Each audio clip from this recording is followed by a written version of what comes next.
ho ho ho ho.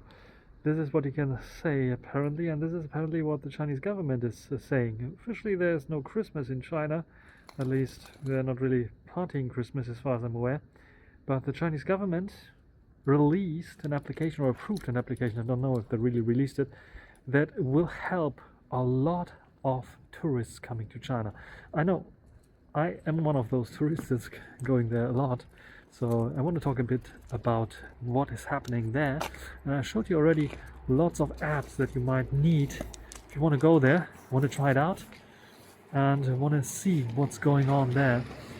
But this time around it's a new app that they released, and this one is called Nihao China.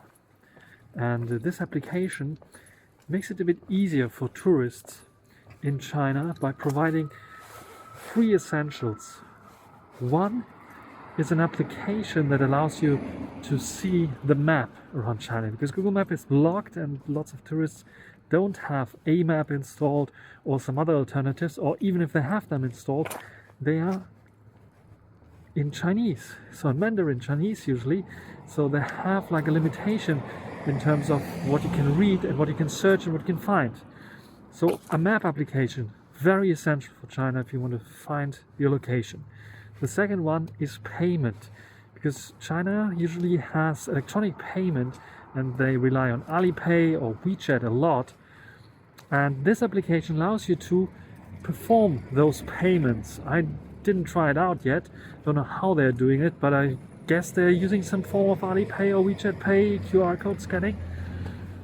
And then there's a third application, which is a translation application, very important in China, because in the big cities I think you can still get around with English a bit, but even in big cities you will find limits very quickly, because not a lot of people are speaking English there. Even people where you would expect they should have learned it in school, they are not fluent, they maybe try, or they refuse completely because they think they are not good enough to understand what you want from them. So this is a big issue, and I think the translation feature is great to be put inside there as well. You hear the bell is ringing. That means that's the end for this short little video. No, that means that this is an important feature for sure. There are lots of other features inside there, and there are other applications that did something similar already that I missed out, and some people reminded me that I should try them out. I will put a list down below if you're interested in the other application that I also figured out has some similar functionality, and I think in some certain areas might be a bit advanced still than the Nihao China app. Especially the map application, which allows you also to take the subway or trains and so on, which is also quite clever, because you need your passport scanned in to buy those electronic tickets even. And this is a thing that will also be made easier with this app in the future, I could imagine.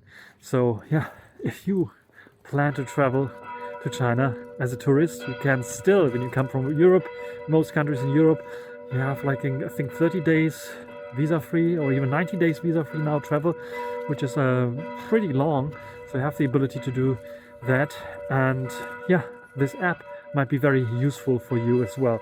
So short little update, and for this Christmas kind of video and Christmas kind of present, probably was not meant as a Christmas present. It was just like so close to Christmas, this is why it fitted very nicely. And yeah, that said, I wish you a Merry Christmas and a Happy New Year as well, because probably there won't be any video anymore on this channel for this year, but next year of course new videos coming.